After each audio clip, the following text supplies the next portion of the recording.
This program is designed to provide general information with regards to the subject matters covered. This information is given with the understanding that neither the hosts, guests, sponsors, or station are engaged in rendering any specific and personal, medical, financial, legal, counseling, professional service, or any advice. You should seek the services of competent professionals before applying or trying any suggested ideas.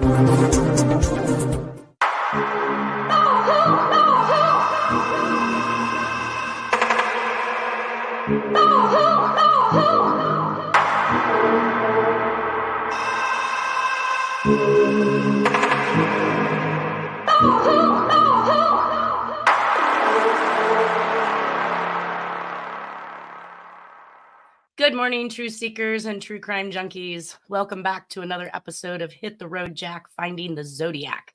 I want to welcome to the show today live with us is Terry Batcher. Hello. Hello. Good morning. And Hi. Nolan Del Campo. Good morning, Terry and Annette. Good morning. And by phone, we have Harriette Sucher. Yeah, weather's not cooperating here. Yeah. So I said, that's okay. We got plenty to talk about without the weather being involved. I actually wanted to start with something I found in your D.B. Cooper Solved book, because as I was going through it and getting ready for the content, which I did in like the midnight hour last night, because Nolan and I spent 3 days in San Diego going to court. And literally, as I'm putting this stuff together, I found this anagram that you had done of Daniel B. Cooper.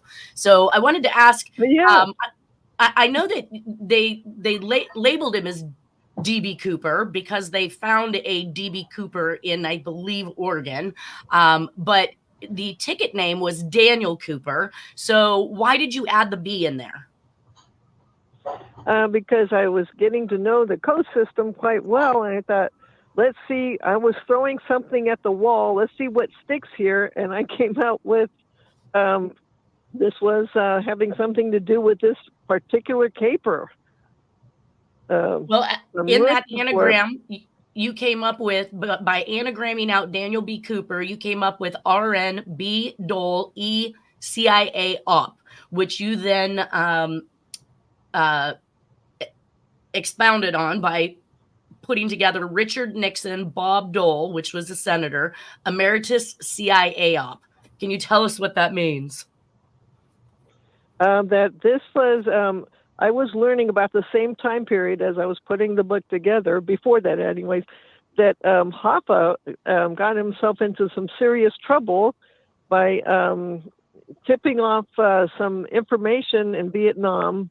He was trying to use his bartering tips to, get him out of prison early, and that he was tipping off some people where our CIA agents in Vietnam were. So that was just another reason to bring down Hoffa. So what is emeritus? He's the emeritus at the time. So Hoffa doesn't really know. Maybe he does know, but they're looking to bring him down any way, shape, or form. I was shocked. I said, okay, E for emeritus. And he was. He was the emeritus president in 1971 for the Teamsters Union. Bob Dole was? No. Oh, no, not Bob Dole. Bob Dole. Oh. Bob Dole was definitely linked with Nixon on a lot of things. Republican. This is a little uncomfortable for me. He was a high-ranking congressman. Or his congressman. Yes. High-ranking. Yeah. Republican. Yeah. Right. So Richard Nixon and Bob Dole have a connection, and then emeritus alludes to Hoffa. Yeah, they were going to bring down Hoffa. One of the other reasons was he was betraying, in their view, according to this solve, the United States of America. So he had to go. So they were trying to do anything. This has to do with this microfilm information that I was seeing as I'm doing this. My God, what was our country doing? Taking pictures of Zhou Enlai in a bedroom, compromising pictures. That's what I'm seeing. Who? Oh my God, Zhou Enlai, the then president. Yeah, the then high-ranking president of Communist China, and they were getting pictures of him, and a lot going on here. They were using it to. They were using it to try to stop the Vietnam War, and they got these pictures, and then you got Hoffa allegedly, finding this information and data and trying to use it as bartering chips. Really very complicated. Nothing I was expecting, but it was hitting home for me because my father was going to Vietnam a couple of times a year, hazard duty merchant marine, and bringing our supplies into the war zones. So anyways, Gotcha. What's going on? All right. Mhm. Well, that brings us to where we left off last week. We began to talk about the episode DB Cooper, Where Are You? With Bruce Smith, who seems to be the lead man, I would state, in regards to the DB Cooper caper and his famed suspect, I guess, Rackstraw, I think his name is. I think that by the time we got done with this particular documentary, you could definitely exclude Rackstraw. So we'll get to that as we go. Mhm. We started to talk about the event. So the day before Thanksgiving on November 23rd, 1971, Northwest Orient 727 Flight 305 was skyjacked from Seattle, Washington, actually from mid-flight, and circled for 2.5 hours until the extortion demands were ready on the ground. The flight plans of Flight 305 was originating in Washington, D.C. and stopped in Minneapolis, Minnesota, Great Falls, Montana, Missoula, Montana, Spokane, Washington, and Portland, Oregon being the last stop. He had Tom Colbert with the news media in there, and I equated him somehow to Tom Boyd. I'm not sure why, but the passenger, Bill Mitchell, was a college sophomore from Portland. The stewardesses were Florence Schaffner and Tina Mucklow. Tina Mucklow printed this note based on what Daniel Cooper told her to write. I'm not sure if she wrote it. I'm not sure if he handed her a note and told her to rewrite it. Or do you know how that worked, Terry? Not exactly sure. It's been a while since I read up on this, but it seems to me she tried to copy it as closely as she could. He had her copy it side by side with him. And that's why. Well, and this looks like something she wrote well after the fact, because it says beneath it, it says, "Miss, I have a bomb in my briefcase and want you to sit by me." And then it goes on to say, he told me to write it in a piece of paper upon his request. So why would you write that at the time? Unless this was written. Seems like it's after the fact. Yeah. Yeah. But the original note was given to her. She wrote what he wrote and tried to emulate his handwriting, but he took back the original note and she took the one she wrote up to the cabin. Right. And so this little statement of he told me to write it in a piece of paper upon his requests, I suppose that could have been done at the time, but you would think that he would have stopped her from doing that. I don't know. Yeah, if she was sitting right next to him, he wouldn't have won. Yeah. My guess would be to say he wanted. I think you're right, Nanette, that this was written after the fact as a recreation. But yeah, recreation. From the way it looks, though, with the details and everything. And I do like that the and sign is literally the and sign, which we know that is stereotypical Jack and Zodiac and sign. So if she was attempting to mimic it in some way, I'm not shocked. So. I think so because it's so screwy, and how many people, especially a woman like that, they usually have really consistent and nice handwriting, and look at how wacky the whole thing is. The whole thing is just distorted. And it is, but she could have been shaky. She could have been stressed. She could have definitely been stressed. So that might have caused something we could revisit later, armed with a little more detail. And what we do know is that if it affects your brain, it's going to affect. If it's going to affect your brain, it's going to affect your handwriting. And you have to imagine this type of scenario definitely affected her brain. And what was that, Nolan? Can I digress for a second on Bob Dole? So in 1976, he was the vice presidential candidate with Gerald Ford against Jimmy Carter. They lost. And then in 1996, he ran against Clinton for president. He was a Republican nominee, and he lost to Clinton in 1996.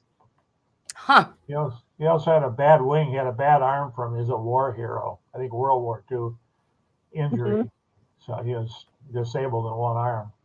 So he was kind of the all-American boy hero, and he was well-liked within what he did. But I don't think he was one of those guys that ever got himself in any trouble. He stayed pretty clean. So. That's odd. Yeah, you'd think that would. Maybe he was too clean. Who knows? I don't know. All right, so these are notes that he was on Viagra. He was on Viagra in the 90s. That's what I remember about him. Oh yeah. Those Viagra Why was he making public? Was he making commercials? Was he? Oh, did he make commercials up for it? I barely remember that, but I think he's right. I don't remember what those commercials. And then that scares me. Yeah. Then they had the Clinton Monica Lewinsky thing going on at the same time, and all the jokes about Bob Dole and the Viagra. Bob Dole must have sold the Viagra to Clinton to do it in the White House. I mean, anyways, we're getting too sidetracked now. Wouldn't roll out of bed. Back to the story. Keep him from rolling out of bed. Let's get off the Viagra, guys. So basically, this is the notes that I took as I watched the documentary. So I'm just going to give some briefs on it. It stated that the suspect had olive complexion, Latin appearance, medium smooth skin, dark brown or black hair that was combed back, possibly brown eyes. Suspect put on dark wraparound glasses during latter part of flight, which actually kind of contradicts the passenger, Bill Mitchell, who said he was wearing sunglasses before they took off. So I'm not sure at what point in time he removed those for them to be able to tell what color his eyes were, or put on these wraparound glasses, or if they were one and the same. I really couldn't make that one out either. The race is white. People. What's that? They're being two different people, because Jack isn't olive complected, and the suspect, DB Cooper suspects I've seen, are not olive complected. They're pretty much white. I know. We're gonna get to that. Okay, so he was dressed in a black suit with a white shirt, a narrow black tie, a black rain type overcoat, and he knew it would be raining. So he obviously, and that plays back into that ham radio thing that Jack's a part of, is getting the weather and knowing what's coming on the weather before anybody else does, because you're getting it over the airwaves, right, Terry? Right. I see you nodding that head. He drank bourbon, which was Crown, on the plane. He was a heavy smoker, Raleigh cigarettes. He asked for $200,000 and 4 parachutes. He circled for 2.5 hours until everything was set on the ground. He shut all the windows on the airplane, and he had a big battery connected to dynamite sticks in an attaché. We like that, the attaché. Right, which was probably fake, but anyway, keep going. Right. It was fake. I don't know if he got that far, but it was fake. We're going to get there, but I know you keep, you keep talking about that, and we're going to get to that too. He bought the ticket that day, purportedly, and he must have purchased it either in Missoula, Montana, or at least one of the stops. I haven't figured that one out yet, but does not mean that he didn't come in on the originating flight from DC, as I suggested earlier, as he left from the DC Freeway Phantom stuff. And he could have bought his ticket at each stop as he got there, making him basically untrackable. And who knows what name he used for those tickets as he traversed across the United States. This is the beginning of mass travel on airplanes, they said. All skyjackings were political at this time, which leads us right back to the mob and Zodiac. So if all skyjackings are political, then I'm not too far off the base to say that the Zodiac was something political as well. Flight was headed to Reno from Spokane, Washington, per Jack DB Cooper's request. The skyjacker asked for 250 miles per hour, flaps down at a minimum height. The pilots didn't even know the plane could go that slow and low, it said.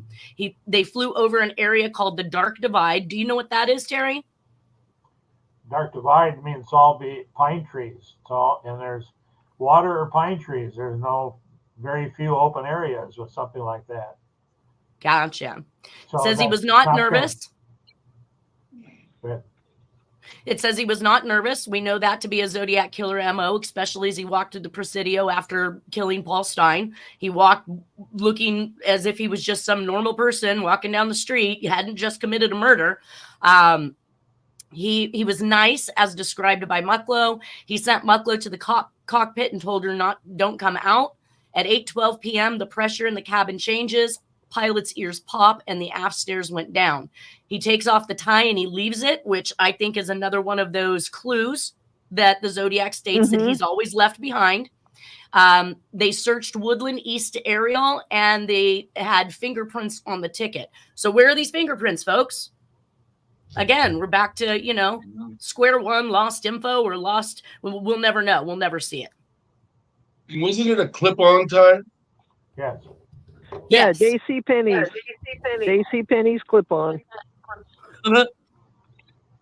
So suspects per Bruce Smith throughout this documentary mentioned Richard Floyd McCoy. He was a composite lookalike, but suspect wrote that it was incorrect. But the suspect actually wrote the FBI to say that the composite that they drew was incorrect. He jumped out of a 727 plane 4 to 5 months after Cooper. So evidently he either was attempting to mimic or show that it could be done. I'm not sure what the purpose of jumping out of a 727 is, unless it's like the parachute. What's that? Oh, he almost got away with it, but he did get busted. So. Oh, Richard McCoy? Yeah, but it was stupid to try it after because everybody was on alert, of course. So. Right. Then his next suspect was Dwayne Weber. He was an insurance salesman and a career criminal, aka the mob, who gives a deathbed confession, but he looks nothing like the composite, which ironically makes him a better suspect than McCoy, because the suspect said your composite is wrong. And let's see. But he lacked any parachute training. I thought that was a buzzkill.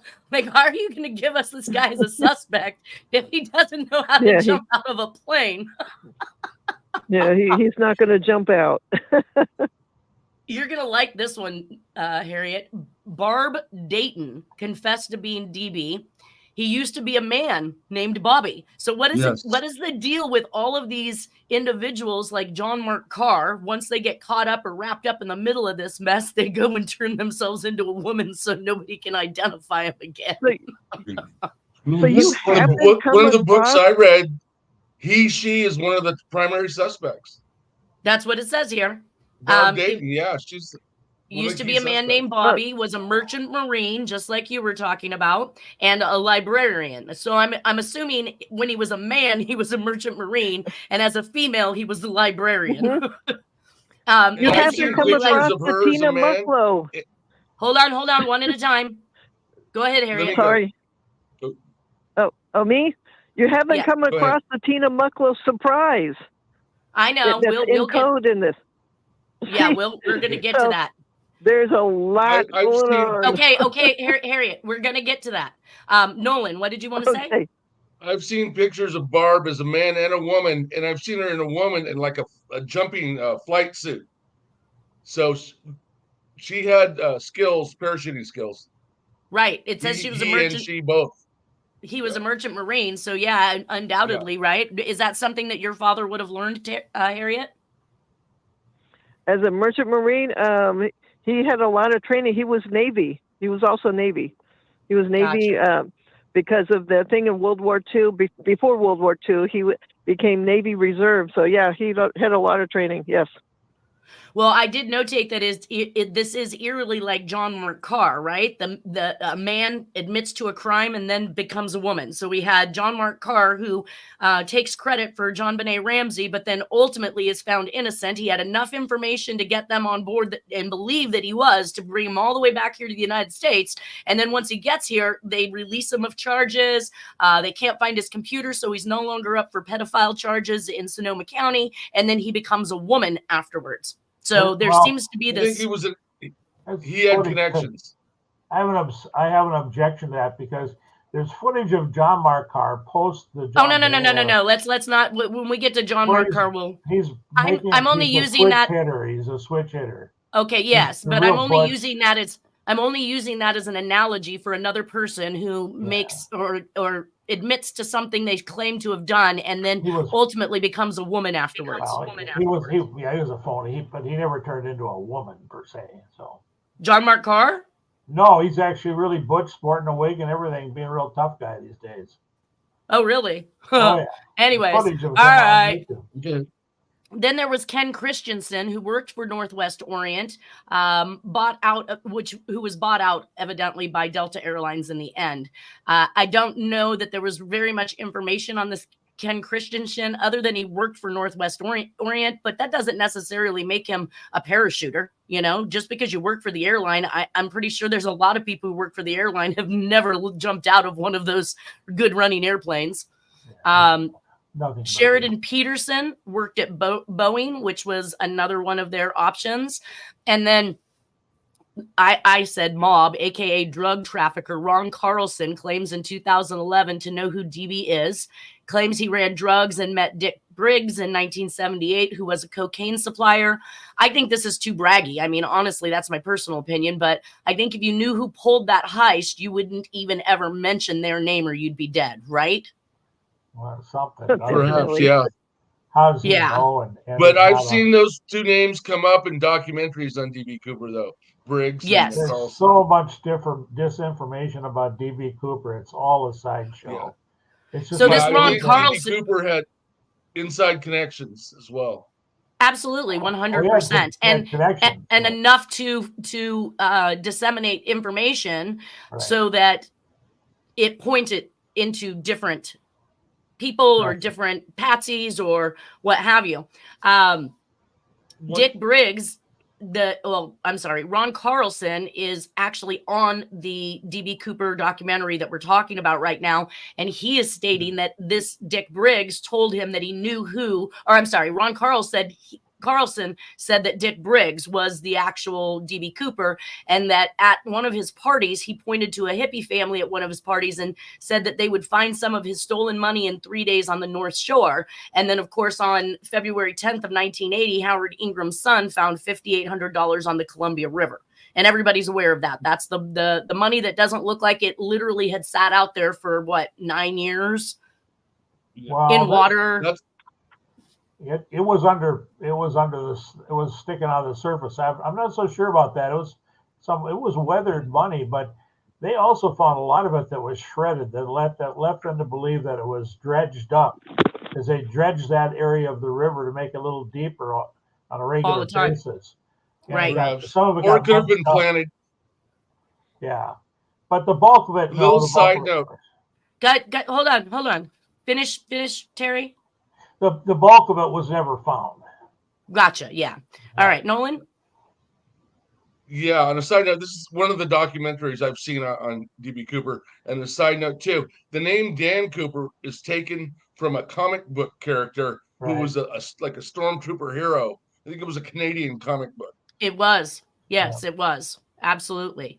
So it is believed that Dick Briggs planted the money so his partygoers would find it, and it sounds like it was publicly announced for a purpose. If he did, it shows conspiracy. If it didn't, then Carlson is making the whole thing up after the fact in 2011, which also suggests a conspiracy. So either way you go with this guy, you're looking at a conspiracy. Jack Trimarco of the FBI on Dr. Phil claims that Carlson is telling the truth. Of course, the FBI said that. Let's just go with that. It doesn't prove Briggs was DB, just that he had inside information and knowledge to turn suspicion, is my thought. John Richard Briggs owned an auto repair shop in Portland, Oregon that died at the age of 41 in an auto accident on Taylor Ferry Road. He was not in Vietnam and he couldn't parachute, but evidently he made suspect list at some point. He was... You know what? You're guaranteed a broken leg on that. In the old days of thinking you can jump out with a parachute and be okay. You're going to get injured. You're going to get hurt. Yeah. Well, and Briggs, evidently, I'm thinking this John Richard Briggs was related to Dick Briggs somehow, but he had this accident, and I think that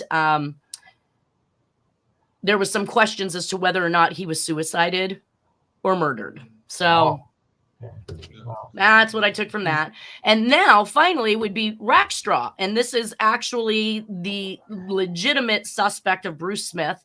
Rackstraw was a member of the Playboy VIP Club, and we saw that at least one letter used the cutouts from Playboy magazines. Rackstraw would call and say he was the president's personal pilot. Rackstraw had $46,000 in bad checks, explosives, and already frauded a plane that he called in as a plane crash over the ocean when he actually landed in LA and repainted the plane and replaced the ID numbers to get over on an insurance scam. The FBI ruled Rackstraw out as Cooper in Norjack, and Bruce Smith of Mountain News covers him being a CIA operative, which makes sense. And he worked for Bell Helicopter in Iran in, let's see, did I not finish my sentence? It looks like I didn't. Oh, and then he married Linda Kunkel in 1974. He was married to her for 2 years. She claimed they traveled like celebrities, which to me, again, that reminds me of the mob. You don't have to be a celebrity if you're the mob. You get treated like a celebrity. So they're going everywhere. CIA mob. Sorry. Yeah. Be a CIA mob front connection. Correct. Mhm. Let's see. Rackstraw opened a print shop in San Jose and forged her name for a loan in 1978. And the FBI runs this particular, or they at least covered this particular fraud that he committed. In 1985 in Nicaragua, I cannot confirm this, but I'm sorry. So they said that he was in Nicaragua in 1985, but I think the FBI said they could not confirm this, which then alluded to them making a statement that that's code for yes, he did. I love cannot confirm or deny. 1985, Nicaragua was Pablo Escobar and cocaine. Sorry. Well, and Anyways, this is all yeah. revolving around cocaine. You have a lot of references to cocaine in some of these solves, correct? Yeah. Oh, And that was in the middle. if I had a dime for every time, I'd be rich. Jeez. What was that, Nolan? Yeah. Nicaragua in '85 was in the middle of a civil war. The Sandinistas had taken over, and it was a socialist government under Daniel Ortega, and Ronald Reagan and Ollie North and that crew that's what the Iran-Contra was all about. They were funding the Contras, and they were making deals with the Iranians on one hand and funding the Contras on the other hand, all through the And Bush early was and involved mid-'80s. with that too, right? Bush was Well, involved he was with vice the president under Reagan, yeah. Yeah. I cannot confirm nor Bush was- deny. Bush, I gotta tell you, I'm seeing Bush was secretly running the White House. Reagan was a cocaine cowboy. The stuff I'm working on lately, and I'm Republican. It's difficult for me to say that. Reagan's But yeah, the he Death slept Valley a lot. days, cocaine cowboy. Yeah, that's him. Jeez. Reagan was more charming Yeah, than I Bush cannot was. recall. I cannot recall. It says that there were That's 8 Reagan's- cigarettes. Yeah. It says that was just there are 8 cigarette butts that were with the FBI in Las Vegas, and those have gone missing. Go figure. So DNA is out. The chief of disguise for the CIA is actually on this episode, and she says that her job in the CIA is to reverse everything about your looks. Witnesses said Cooper was wearing makeup and his hair was shiny like it was dyed.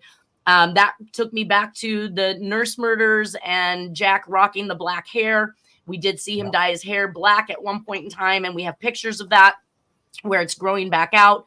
Rackstraw was some sort of accomplice, but not likely Cooper. Stewardess Tina Mucklow was shown pictures and said suspect had brown eyes, but these could be contacts, and Rackstraw had green eyes. The stewardess also said that Rackstraw was not Cooper, so they're been shown Rackstraw's pictures, and they're saying that's not the person that was on the plane. So it kind of it conflicts with what Bruce Smith thinks. But the chief of disguise I thought was interesting. She said that they would give you a different nose. They would put makeup on you. They would dye your hair. They literally were to reverse everything about your looks so that when you went into one of these operations, you could not be identified afterwards. And that hits home with us because we know that the Zodiac very clearly stated that he doesn't look the same when he does his thing. There's a Canadian connection. This is where that came in. Canadian connection. Dan Cooper is a French pilot, comic book. Albert Weinberg, who visited Royal Canadian Air Force in 60s and 70s in Canada. And the author was Geoffrey Gray. So does that sound familiar, Nolan? Yep, that's what I was saying earlier. But also, when it comes to the disguises, it's an MO for the CIA and their front organizations. For instance, Howard Hunt was involved in Watergate, and many think he was involved in the Kennedy assassination. He stated in his book that he always had disguises, different looks for different missions. And different IDs so that should he have to, Yeah. should he get caught, he's giving a fake name, they're Yeah. going to arrest the wrong person. We've seen this happen in Jack's case where he's been arrested and bonded out and continued to go through probation all under the wrong name. So all of that is completely true. And then, of course, that Dan Cooper comic book, which takes us right back to the Zodiac again with the Dick Tracy comics that he knew about ahead of time and was publishing information that hadn't been shown to the public yet. So again, we have a distinct connection there between Cooper and Zodiac. Lynn Doyle Cooper was a suspect that was never ruled out. Revolting was going on in Canada, thus the Revolution letter by Cooper. And the tie, and this is where the tie comes in. I know you sent me some stuff earlier, Terry, on this, but the tie had pure titanium and stainless steel on it, which is commercially pure, that would be found at places like Boeing, aerospace, and the chemical sector. So the moon landing stamp by the Zodiac and the NASA relation as in Tim Miller letter, and the chemical sector being like the General Electric nuclear power plant. Am I wrapping that up all nicely? Yeah, there were over 200 highly specialized particles found on the tie by an expert some years later. Wow. 200. One of them was lanthanum tantalate, which is an infrared detecting type of a crystal, and that we'll talk about later. But that's so there was. Sounds like a valuable tie. I wouldn't have left it behind. I think it's a message. It's a definite message. You know, was that stuff on it? You know. So, do you think all of that stuff would have been something that he could have collected working for General Electric? I think it's stuff he collected. I believe so. Yep. Go ahead, Nolan. A lot of places. I think he was supplied with the tie by his handlers. Yep. Good I possibility. think it's bigger than just him. I think the whole operation is bigger than just Dan Cooper. I think so too. I think so too. All right. Absolutely.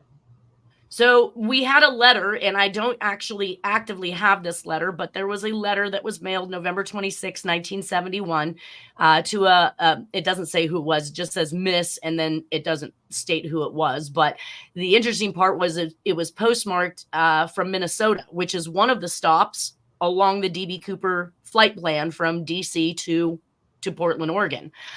It was addressed to Miss something in South Richfield, Massachusetts. It was a one-page handwritten letter dated November 25th, 1971, beginning, "Dear so-and-so, saw your picture in the paper." And I'm not sure what this is about or why this was in the FOIA files, but I thought I would just throw it in here and then take a look, just because the Minnesota connection, and it was on the flight plan of that Flight 305. So I pulled some of the zip codes to see where we would end up with that particular zip code, and it listed so many different places, but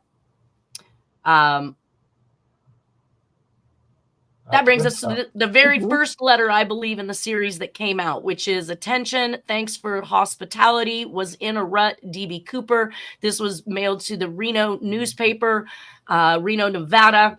So hospitality, we've seen hospital reference in many of the Zodiac, the Dear Draft Board letters. Almost every time there's a mention of what happened to the Zodiac or this killer, it's mentioned that either he has died or he's in the hospital or he's in jail.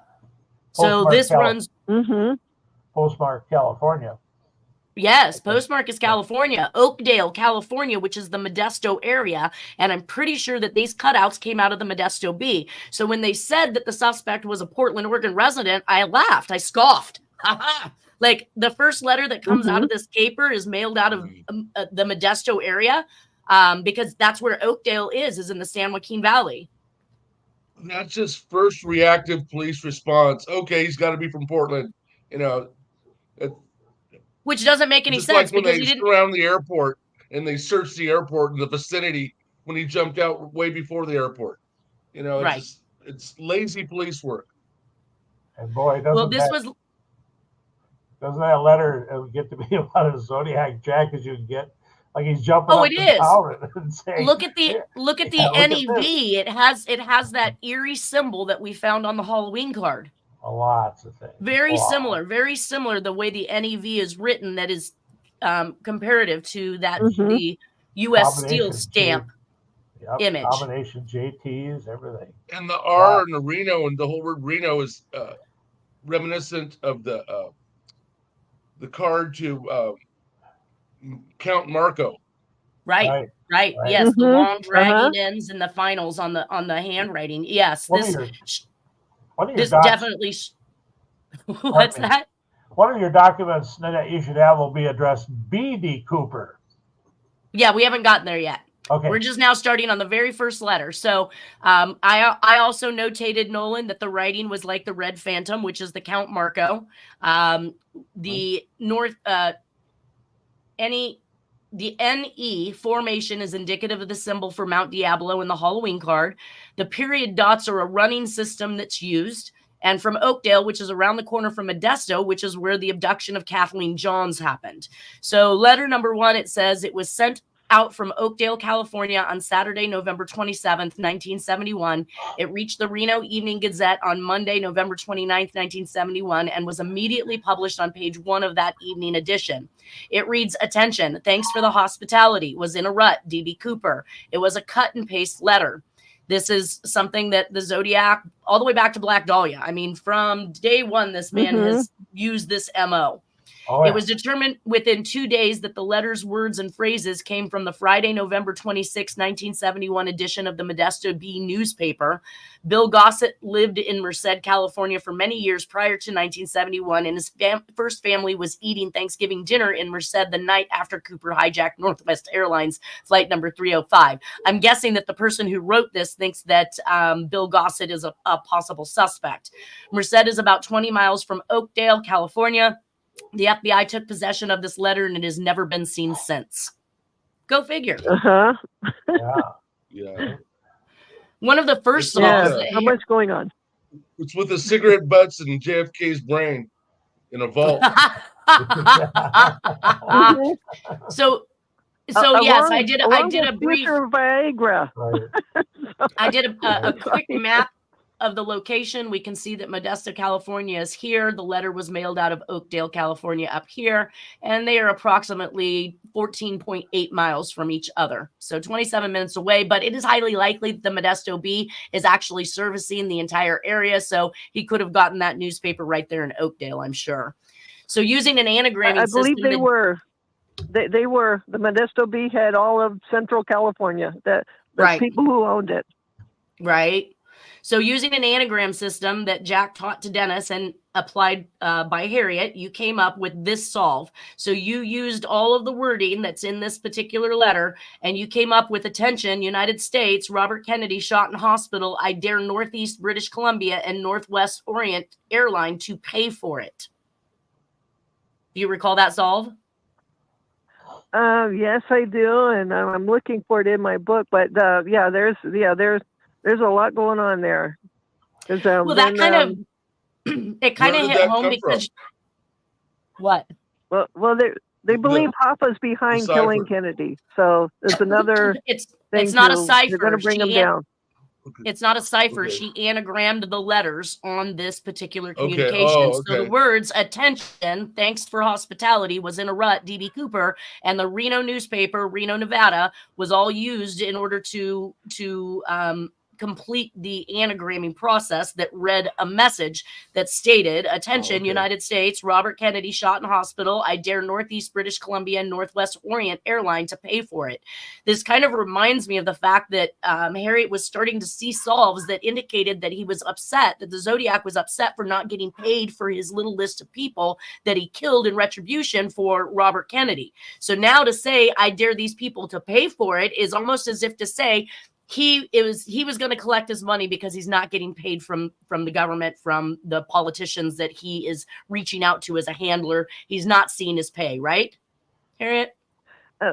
Actually, okay, I'm trying to. The one that I have that's in the book is with the Reno newspaper, Reno, Nevada, Oakdale, etc. In a rut, D.B. Cooper. That one is coming out with. We're gonna get to that one. We haven't got. This is an old solve that you gave me. So I've had this one in the PowerPoint presentation since back in 2013. So I know that you've expounded upon that since then. Yeah, and we're gonna move right into the one you're talking about right now. So the D.B. Cooper solve on the Reno newspaper. Go ahead and read that solve since you have it.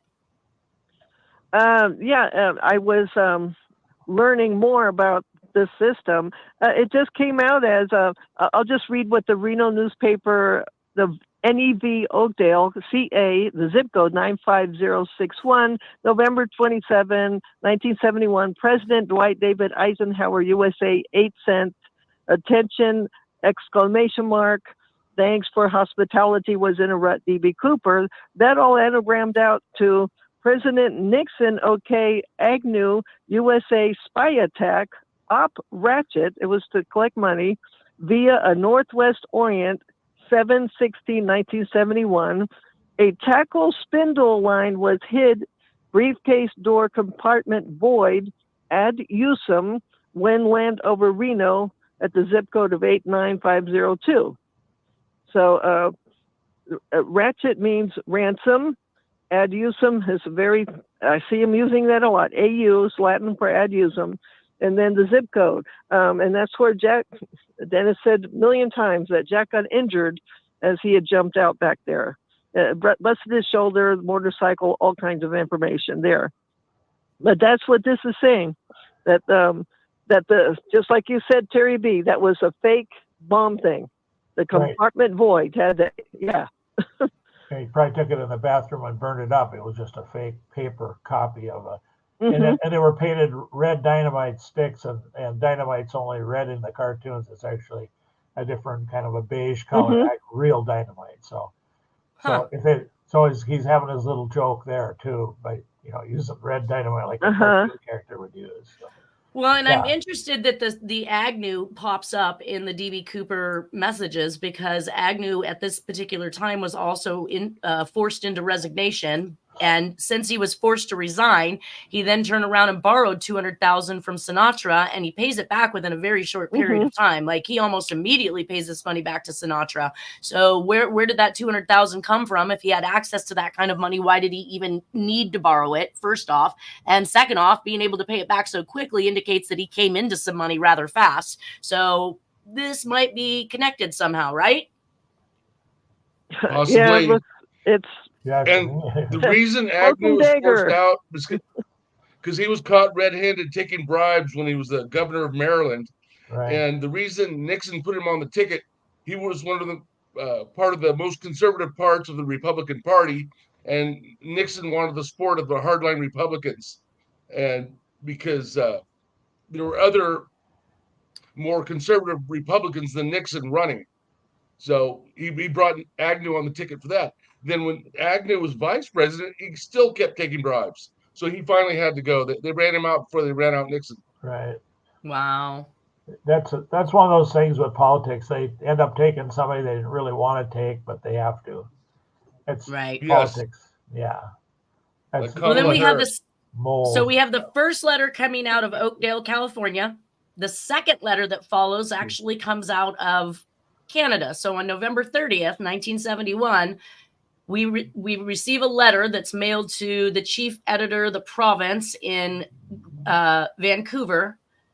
And it says the composite does not reflect the truth. So this is the first time that he is stating that whatever the FBI has put together as a composite doesn't reflect the truth. And the only person I've seen so far that has ever been willing to put a communication out there telling law enforcement that they got it wrong was the Zodiac. I've never seen this occur before, and probably we never will again. But here it is. It says, chief editor, the province.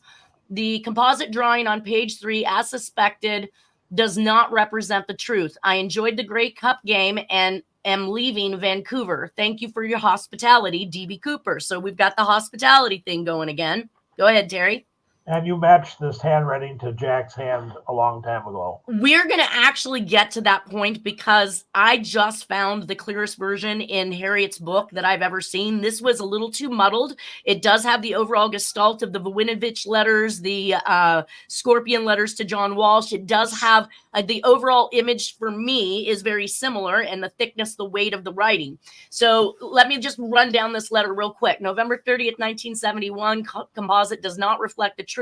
The Vancouver province newspapers where it was mailed from Vancouver British Columbia in Canada, says he got it wrong. That's Zodiac 101. He watched a game, which runs in tandem with Zodiac's fun and games. Hospitality is mentioned again. Handwriting is indicative of Scorpion letters to John Walsh in 1991, which is a 20-year anniversary of this. I do find anniversarial communications where we are seen 20, 30, 50 years apart, that the same style of handwriting or the MO in the disguise of the handwriting is similar. Canada and the U.S. share a relationship unlike any other in the world. The U.S. Armed Forces, as well as most government departments in most countries, are being mandated to make the most of what funding it has. If a stable and trusted facility exists, it makes sense to purchase services when needed rather than operate a base. If secure military access is needed, then arrangements can be made to use Canadian forces bases. The same holds true for if Canada needed to access U.S. soil. So we run hand in hand, evidently, with these people. Yep.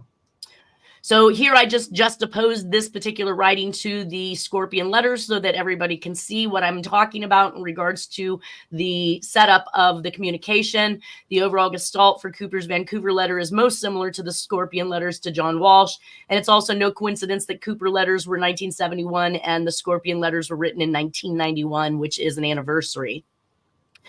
That brings me to this particular, there's Harriette's. Okay. So basically in this one, I put over here the Zodiac's letter where it says, I look like the description passed out only when I do my thing. The rest of the time I look entirely different.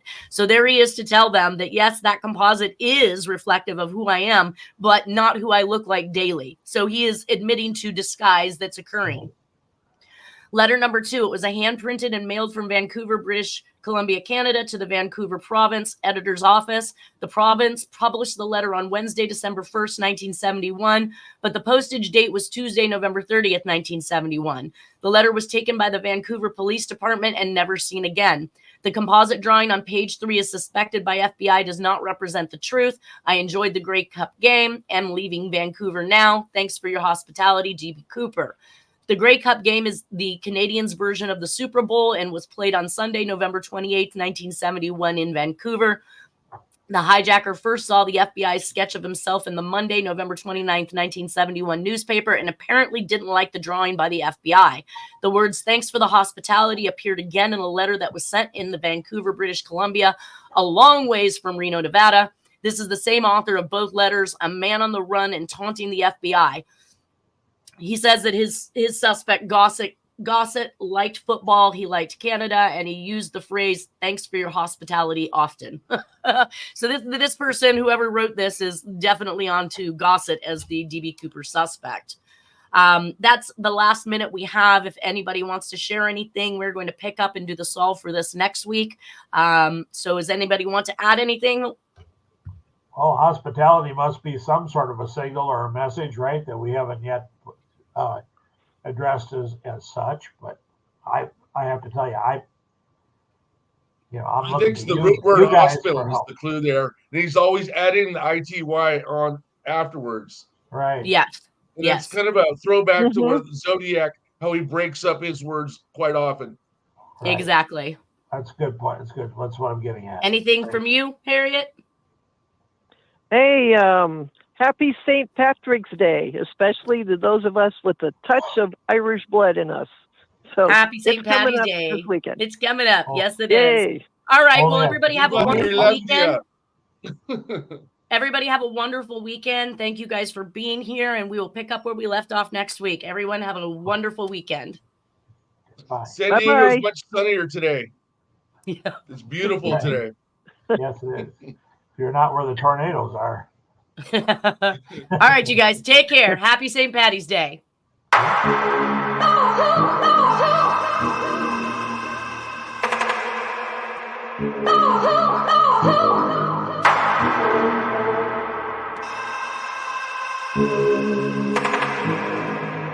Oh,